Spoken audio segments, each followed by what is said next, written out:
Olá, pessoal! Na aula de hoje, nós vamos apresentar como saímos do diagrama entidade-relacionamento para o modelo relacional, então gerar o SQL que cria essas tabelas e podemos inserir também algumas informações e utilizar uma linguagem de programação Python para manipular e realizar consultas a essa base de dados.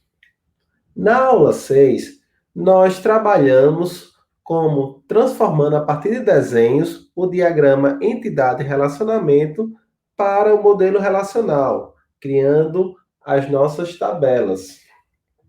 Depois nós vimos que poderíamos utilizar um software chamado Draw.io, em que a gente poderia transformar, criar os diagramas entidade-relacionamento. Então, para recapitular, temos aqui a entidade empregado com todos os seus atributos e transformamos aqui, certo? Então, começamos a construir as suas relações. Inicialmente, a relação 1 para 1 com o departamento, tá aqui a relação 1 para 1 com o departamento, através da relação gerencia, ou seja, um empregado gerencia um departamento, e o departamento é gerenciado por um único empregado. Então, realizamos depois a associação entre empregado e departamento de 1 para N, empregado e dependentes de 1 para N, ou seja, o empregado tem N dependentes, está representado aqui, o empregado tem N dependentes. Depois fizemos uma relação de N para N a partir do trabalha em. Então, o empregado pode trabalhar em vários projetos e vários projetos em um projeto pode ter vários empregados, que está representado aqui nessa relação. Empregado N para N. Uma vez que a gente consolidou nosso diagrama entidade-relacionamento em uma única figura, aqui do lado direito, então vamos para o nosso modelo relacional. Lembrando que nessa mesma aula 6 a gente mostrou como saímos do diagrama entidade-relacionamento para o modelo relacional. Então vamos lá. O empregado é uma entidade, nós transformamos em tabela, está aqui representado. Essa tabela tem atributos simples, como salário, nome, sexo, está aqui. É importante que no modelo relacional você já pode definir o domínio, ou seja, quais são os valores permitidos para cada um dos atributos, por exemplo, strings, inteiros, strings são os textos. Aqui a matrícula sublinhado, então indica que é o atributo-chave. No modelo relacional a gente chama de chave primária, então está aqui, ó, representado como chave primária, uma chavinha aqui. Se eu clicar em editar, ó, aparece primary key, ok? Então, o atributo composto, por exemplo, no caso, o endereço, o que é que a gente faz? A gente utiliza esses atributos que estão ligados ao endereço. No caso aqui eu transformei, ó, rua virou end rua, tipo string. Número do endereço, end número. Então, estas pontas aqui, estas folhas, né, poderíamos dizer também, foram representadas como atributos na nossa tabela. Quando o atributo é multivalorado, que é o caso do telefone, como é que a gente viu que faz? Deve ser criada uma nova tabela, em que os atributos dessa nova tabela serão o número do telefone, no caso, porque o telefone pode ter mais de um, e a matrícula do funcionário. E olha só que interessante, essa matrícula do funcionário é uma chave estrangeira que aponta para empregado matrícula. E então a gente consegue criar essa ligação. Então essa matrícula liga a ela. E a chave primária da tabela telefone é a composição desses dois atributos, como representados aqui. Em relação ao empregado e departamento, a relação de gerencia, nós optamos em colocar, quando há uma relação de 1 para 1, você escolhe qual das tabelas recebe a chave estrangeira. Nós optamos em colocar em departamento, a fim de que evitasse muitos valores nulos caso fosse o oposto. Por exemplo, todo departamento terá um empregado para gerenciá-lo.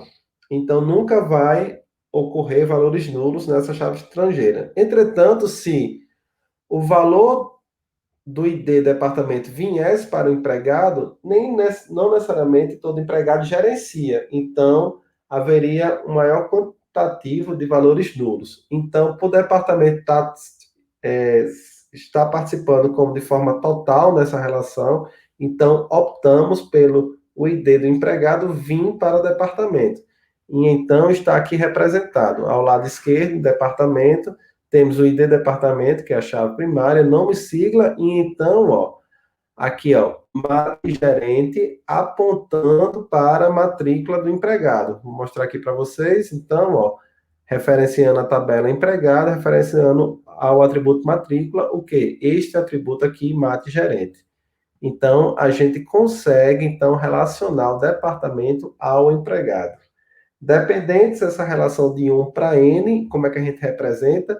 Cria uma tabela dependentes e coloca a matrícula do empregado também na tabela dependentes. E aqui alguns detalhes, o nome, aqui no lado direito vocês podem ver, ó, que era o atributo chave, e aqui vai ser chave primária, representando por essa chave no canto esquerdo, e a matrícula também, os dois juntos formarão a chave primária. Dessa tabela tem dependentes. Então, aqui para vocês verem, então, a matrícula inteiro é uma chave primária e é uma chave estrangeira também apontando para a tabela empregado e matrícula. No relacionamento de muitos para muitos, por final, o que a gente precisa fazer? A gente precisa criar uma nova tabela para conseguir relacionar de N para N, de muitos para muitos. Então, como é que fazemos isso? Tá aqui, ó. Criamos uma tabela aqui intermediária. Vou chamar aqui de EMP projeto, que está relacionando empregado e projeto. Vou criar a tabela projeto, onde vai ter esses atributos aqui representados, número, nome, localização, sendo o número a chave. E a tabela EMP projeto deverá ter os dois atributos chaves do empregado, aqui, ó, apontando matrícula, vou mostrar aqui para vocês, aqui, ó, empregado, matrícula, apontando, e do projeto, número, vou mostrar aqui para vocês, número inteiro, a chave primária, a chave estrangeira, apontando para projeto e número. Então, assim, eu consegui construir o meu modelo relacional partindo do diagrama entidade-relacionamento. Este modelo eu posso exportar o SQL, a imagem ou o PDF. Pois bem, uma vez construído o modelo relacional, vamos então criar o código SQL que representa este modelo relacional. Para isso, vou utilizar os códigos SQL para a criação de tabelas. Então, vamos começando com o empregado. Temos, então, a matrícula, create table, empregado. Então, temos aqui a matrícula. Ela é o quê? Uma chave primária do tipo inteiro, certo? Então, representando também os domínios. Coloco os outros atributos, certo? E um pequeno detalhe que o float em salário, para a base de dados que vão utilizar, que é o pacote SQLite, ele será representado por real. Então, para criar a tabela telefone que fizemos, criamos aqui, colocamos dois atributos, telefone e matrícula, ambos são inteiros e não nulos. E olha só que interessante, a chave primária está definida como a junção destes dois atributos. Viu que é um pouco diferente quando é só um único atributo, como na tabela anterior? Melhor, a chave estrangeira, olha só, a matrícula, que é esse atributo aqui, e estou dizendo que ele é uma chave estrangeira que referencia a tabela empregado e o atributo matrícula. Então, eu consigo fazer este relacionamento aqui. Indo para agora o departamento, o ID departamento inteiro, chave primária, Matrícula gerente é um valor não nulo que a chave que ele é uma chave estrangeira referenciando a tabela empregados matrículas. A tabela dependente. Então, temos atributos aqui colocados na tabela dependente e temos duas chaves primárias, sendo uma das chaves primárias também uma chave estrangeira. Então, temos aqui, ó, nome, sexo, data de nascimento do tipo data. Então, é interessante também mostrar essa especificidade, né, o tipo dessa variável, que é o tipo data. Parentesco, matrícula, ó, chave primária composta por esses dois atributos, chave estrangeira, também apontando matrícula para referenciando empregado. Enfim, o projeto, que apenas três atributos, sendo o número sendo chave primária, e a tabela entre projeto, sendo dois atributos, os dois juntos formando a chave primária, e os dois são chaves também estrangeiras, um apontando para matrícula empregado, o outro apontando para número projeto. Após isso, eu inseri algumas informações, o nome técnico seria popular, a gente populou com dados essa base de dados criadas. Queria também fazer uma observação, quando você quer fazer algum comentário no SQL, ou seja, que seja ignorado, você coloca esses dois hífens, certo, pessoal? Então, eu populei com todas as tabelas com algumas informações. Então, na nossa última etapa, a gente vai, a partir desse código SQL que geramos, certo? Aqui, nós vamos criar um banco de dados temporário utilizando o pacote SQLite. Aqui no lado direito, antes de mostrar para vocês, eu utilizei um comando chamado drop. Uma vez que eu já executei esse comando, então eu já criei essas tabelas. Então, para limpar essas tabelas, o que é que eu fiz? Eu fiz um drop table, porque eu limpei essas tabelas. Quando vocês forem executar esse algoritmo pela primeira vez, não precisa desse drop table, certo? Isso aqui é quando você tiver executado mais uma vez, porque essas tabelas já vão ter criadas, então esse drop table é para remover essas tabelas já criadas. Então, vamos para o nosso código SQL. Nós utilizamos aqui o Colab, que a ferramenta do Google, que ela é gratuita também, em que você pode programar, desenvolver apenas utilizando o seu navegador. Então, importamos alguns pacotes importantes, uma para acessar qualquer arquivo que esteja no seu Google Drive. No meu caso, esse arquivo SQL está aqui no meu Google Drive, então eu aponto para ele, coloco o caminho, e então eu consigo me conectar a partir desse comando a esta base que criei aqui, e então eu consigo executar esse script. Eu mandei imprimir também SQL só para vocês perceberem que é idêntico. Ó. O código que está aqui é idêntico ao código que está aqui, certo, pessoal? Então, aqui criou as tabelas, enfim, ele executou. Uma vez que ele executou esses códigos, eu vou manipular essa informação através das queries. Por exemplo, aqui o select tudo from empregado e vai mostrar todos os atributos e todas as tuplas, todas as linhas, né, desta tabela. Bem, eu estou exibindo a partir daí todas as tabelas que eu criei e todas as informações que eu coloquei. Então, por exemplo, Tiago Medeiros Barros, vamos conferir aqui, ó, insert, ó, Tiago Barros, Thalita, telefone, 22211, tá aqui, bateu, departamento também, os valores que eu coloquei, apenas uma linha, os dependentes, tá aqui as informações que eu coloquei, projetos e entre projetos, certo?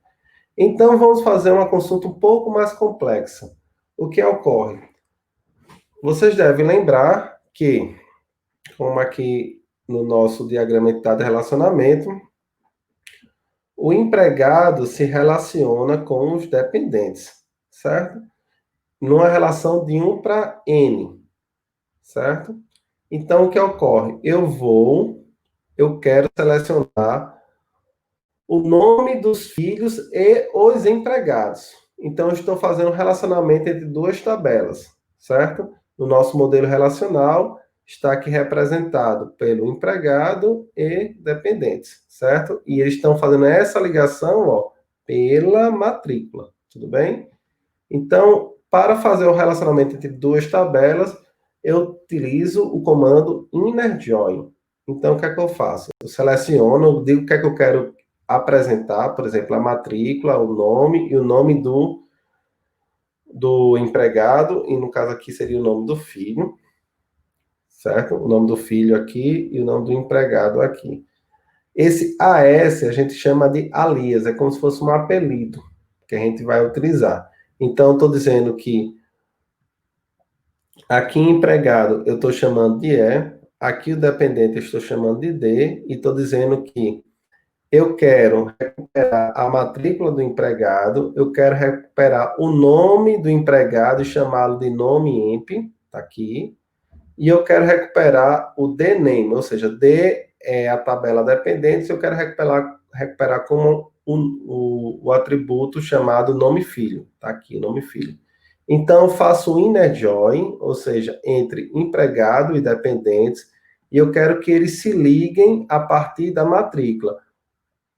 O atributo matrícula na tabela empregado é o mesmo atributo matrícula na tabela dependente. Então, ó, pessoal, ele retorna o quê? O nome de cada um dos empregados e os seus respectivos filhos. E agora imagine que eu queira só pegar os filhos de Tiago Medeiros, que é a matrícula 1. Então, eu posso utilizar a seleção a partir do where. Então, eu vou definir que eu quero apenas recuperar os empregados com matrícula 1. Então, eu recuperei aqui os filhos de Tiago, Mariana e Miguel. Além de fazer seleção de dados, o Python também permite você executar, inserir novas informações, atualizar ou remover, a partir do comando execute. Então, por exemplo, está aqui o comando, ó, insert int empregado, igual ao que está aqui no arquivo SQL. A gente coloca o commit, né, que é de fato alterar a base de dados, e aqui eu vou fazer a seleção para de fato mostrar que eu inseri. Então, eu inseri aqui quem? Maria de Fátima com matrícula 4, ó, representada aqui. Então, imagine que eu errei a rua, ou ela se mudou, e quero mudar o nome da rua para a rua 2. Então, utilizo o comando update. Então, update empregado, eu quero que o atributo end rua tenha o valor rua 2 para quem? Para a pessoa que tiver a matrícula 4, no caso, Maria de Fátima. E eu exibi agora os dados a partir do meu select aqui, ó, Maria agora está com rua 2. E, por fim, eu quero remover justamente a pessoa com matrícula 4. No caso, seria Maria de Fátima. Então, está aqui meu comando, executei, fiz o commit, então vou exibir os dados. Então, Maria de Fátima que estava aqui, agora não está mais. Por fim, nós podemos fechar a conexão ou inserir novos comandos.